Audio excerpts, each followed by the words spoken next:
Good day. So we are tasked to research about the materials and resources in teaching speaking. But before we dwell on that, let us first have an introduction as to what is speaking and what is the essence of teaching speaking to students and even to other people. So first, what is speaking? So according to Cheney, speaking is the process of building and sharing meaning through the use of verbal and non-verbal symbols in a variety of contexts. Another definition is that speaking is the action of conveying information or expressing one's thoughts and feelings in the spoken language. So why is teaching speaking important? So first, skilled speakers can effectively present their own points of view. Because they are skilled speakers, they can definitely share their own perspectives to other people. They can confidently share as to why they have chosen their sides or these sides or the reasons for certain choices or behaviors. Second is that skilled speakers are often better readers and writers. Of course, when we are better readers and writers, then we can effectively convey or express our own emotions. Third, skilled speakers are more confident participants in a variety of contexts, both in and out of school. So people who are most likely to express themselves a lot would likely also to excel in different fields that they want to be part of. And then lastly, skilled speakers are able to advocate for themselves and get their academic and emotional needs met.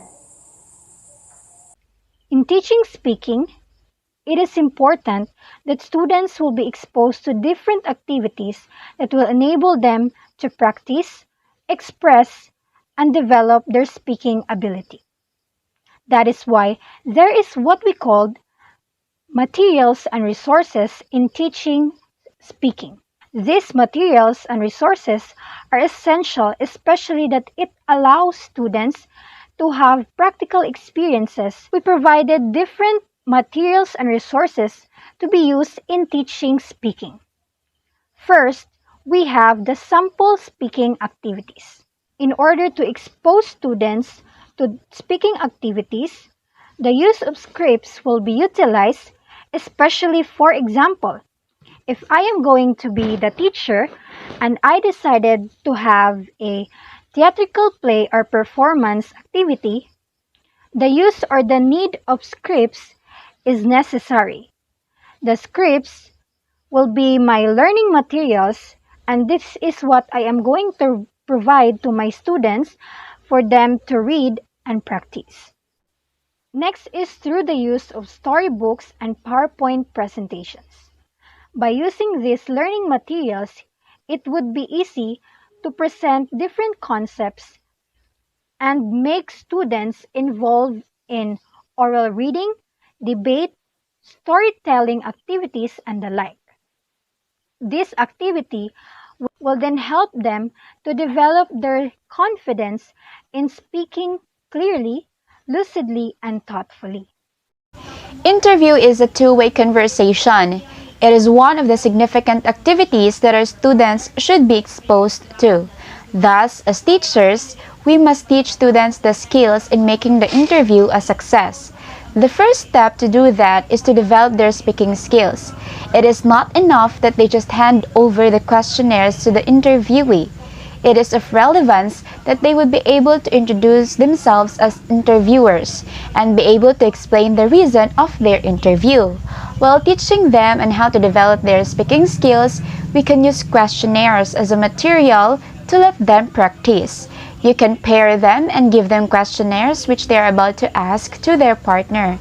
That is also one of the ways in letting the students practice their speaking skills. In teaching speaking, here are some reminders that teachers and those who aspire to become one need to consider. First is provide maximum opportunity to students to speak in a rich environment and contains collaborative work and authentic materials. If we want to develop their speaking skills, we should have more of the collaborative activities in class that allow them to speak up, to share, and to comment on their group's work. It will be very helpful for those students who are too shy to speak alone. Second, reducing teachers' speaking time in class. This reminder gives importance of the thought that students should have more of the highlight than the teacher. Like, we can ask them questions from time to time in a discussion so that they can also engage in the discussion. This will also help them pay attention to the subject matter discussed. Third is indicating positive signs when commenting on a student's response. Give praises. Praises will boost the student's motivation and will most likely to be participative in class. However, that should not hinder teachers to give corrections, correcting them in a way that it should not distract them from expressing themselves. Teachers, always correct your students in a gentle manner. All of them are trying to speak amidst a fear, and you should acknowledge that. Therefore, correct them in a manner that they will have the motivation to answer again instead of making them feel invalidated. With that saying, we should remind our students this quote.